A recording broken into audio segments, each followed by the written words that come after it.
Hello everyone, welcome back to my YouTube channel. Myself Shalja Joshi, and in today's video I'll tell you about fetal circulation. So let's start. Fetal circulation is a circulatory system of human fetus which include umbilical cord and blood vessels with the placenta that carry blood. तो foetal circulation क्या है? एक circulatory system है human foetus का intrauterine life में, जिसमें कुछ बहुत ही इंपॉर्टेंट ऑर्गन्स इंक्लूडेड हैं, just like umbilical cord, some blood vessels and placenta, जो क्या कैरी करती हैं? ब्लड को कैरी करती हैं. आगे देखते हैं. There are 2 umbilical arteries. तो इसमें 2 अम्बिलिकल आर्टरीज अपना बहुत ही इंपॉर्टेंट रोल प्ले करती हैं. अम्बिलिकल आर्टरी हमेशा डीऑक्सीजनेटेड ब्लड को कैरी करती है और जो भी फीकल वेस्ट है उसे भी साथ साथ में कैरी करती है और मैटरनल ब्लड में रिटर्न बैक करती हैं. And one umbilical vein always carry oxygenated nutritious blood to the foetus. Okay, so there are some shunts and structure जो कि हम इंट्रायूट्राइन लाइफ में देखते हैं और बहुत ही इंपॉर्टेंट रोल प्ले करते हैं फीटल सर्कुलेशन में. तो देखते हैं क्या स्ट्रक्चर्स. फर्स्ट है डक्टस विनोसस. तो डक्टस विनोसस क्या है? It is a connection of umbilical vein to the inferior vena cava. Umbilical vein और इंफीरियर वेना केवा जो कि क्या है? वेन्स हैं, उन दोनों के बीच का एक कनेक्शन, उसको हमने क्या बोला है? Ductus venosus. नेक्स्ट है ductus arteriosus. Connection to the main pulmonary artery to the aorta is known as ductus arteriosus.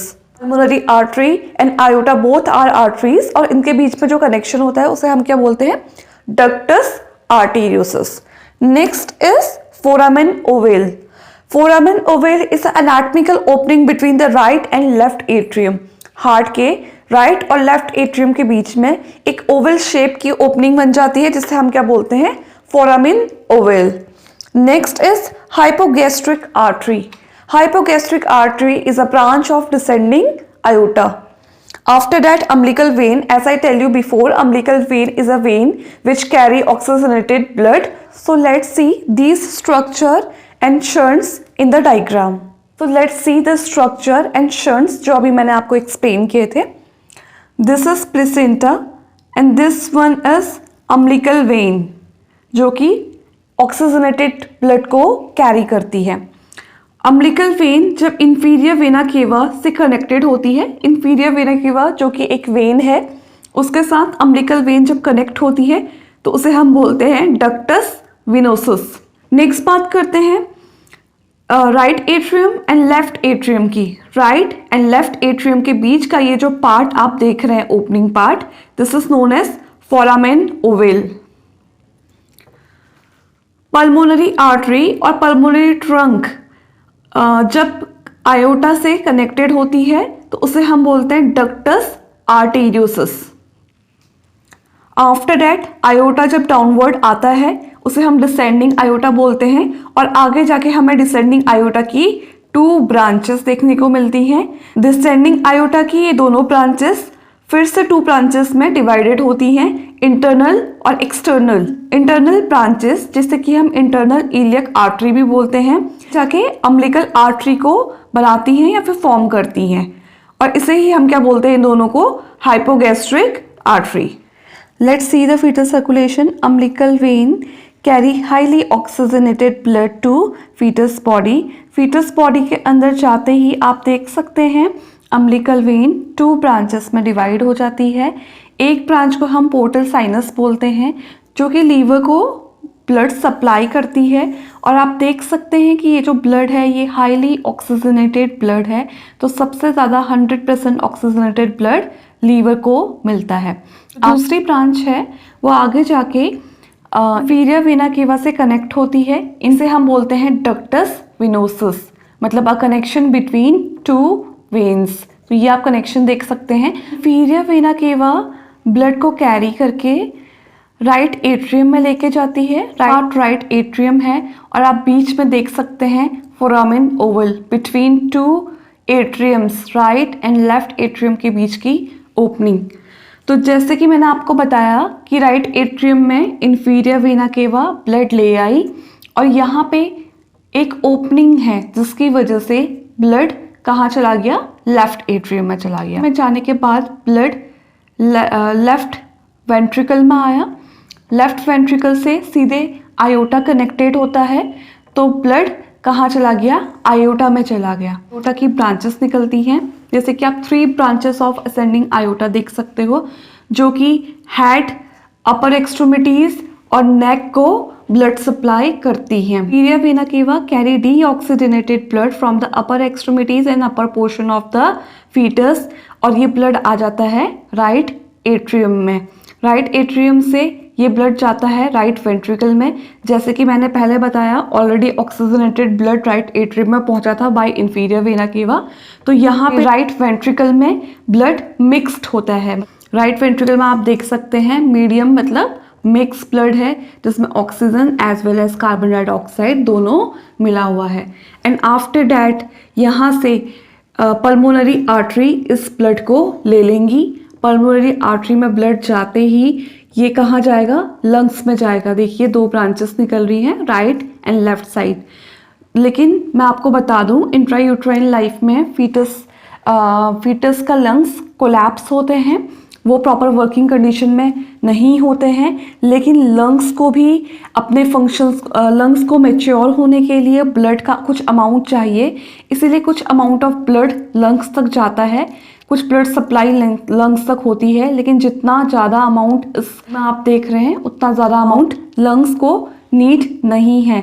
So pressure ज़्यादा होने की वजह से, क्योंकि लंग्स कोलैप्स हैं और इन वेन्स पे क्या है, ब्लड का प्रेशर है, इस प्रेशर के ज़्यादा होने की वजह से डक्टस आर्टेरियोसिस, जो कि कनेक्शन है between iota and pulmonary artery, वहाँ से ब्लड चला जाता है कहाँ, आयोटा में। तो अब यहाँ पे क्या है, मिक्स ब्लड है, कुछ ब्लड चला गया लंग्स में और जो बचा हुआ ब्लड है वो कहाँ चला गया, डक्टस आर्टेरियोसिस, मतलब एक ओपनिंग के थ्रू आयोटा में मिक्स हो गया। अब आयोटा में क्या है, मिक्स ब्लड है। अब एक बात आप ध्यान दीजिएगा, डिसेंडिंग आयोटा जहाँ से स्टार्ट हो रहा है वहाँ पे ये ओपनिंग है, असेंडिंग आयोटा में ये ओपनिंग नहीं है, तो हेड और अपर एक्सट्रीमिटीज को ऑक्सीजन रिच ब्लड सप्लाई हुआ है।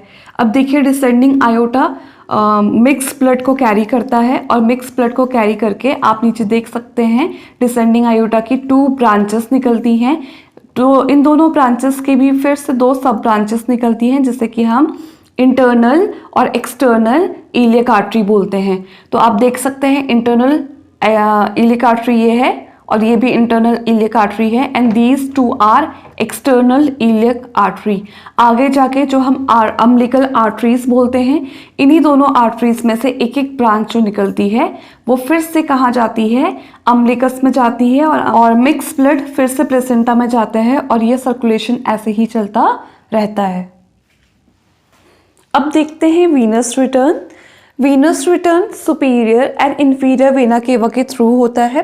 सुपीरियर और इंफीरियर वेना केवा फीटस की अपर एंड लोअर बॉडी से डीऑक्सीजनेटेड ब्लड को कैरी करके राइट एट्रियम में लाती है, and from right atrium the blood goes to right ventricle, and after that there is again mixing of O2 and CO2 blood beyond the arch of aorta। तो इसीलिए foetus के brain और upper extremities को better oxygenated blood की supply होती है। After that this blood goes to lungs, not for oxygenation process, it is only for the growth and maturation of lungs. So let's see, जो structures मैंने आपको बताए थे जो कि बहुत ही इंपॉर्टेंट रोल प्ले करते हैं फीटल सर्कुलेशन में, after birth of the baby उसमें क्या क्या चेंजेस देखने को हमें मिलता है। So first of all ductus venosus. So ये जो कनेक्शन देख रहे हैं आप इंफीरियर वेना केवा और अम्बिलिकल वेन के बीच में, उसे हम डक्टस विनोसस बोलते हैं। आफ्टर बर्थ जब अम्बिलिकल कॉर्ड यहाँ से कट हो जाती है तो ये आगे जो अम्बिलिकल वेन है और साथ साथ में जो ये आर्टरीज हैं, अम्बिलिकल आर्टरीज हैं, ये अपने आप ही कोलैप्स हो जाती हैं। इनका बाद में डक्टस विनोसस एक लिगामेंट का स्ट्रक्चर ले लेता है, जिससे हम लिगामेंट विनोसम बोलते हैं। Foramen ovale is the opening between right atrium and right ventricle। So आगे जाके आफ्टर बर्थ ये फोसा ओवेलिस बन जाता है। Just after birth physiologically foramen Oval एक फ्लैप के थ्रू क्लोज हो जाता है, बट एनाटमिकली जब बेबी 6 मंथ्स का होता है तब फोरामेन ओवल क्लोज हो। This one is right atrium and this is left atrium. इन दोनों के बीच की जो ओपनिंग थी उसे हमने फोरामेन ओवल बोला था, और after birth foramen ovale fossa ovalis बन जाता है। देखिए यहाँ पे आपको एक फ्लैप दिखाई देगा, this structure is known as flap.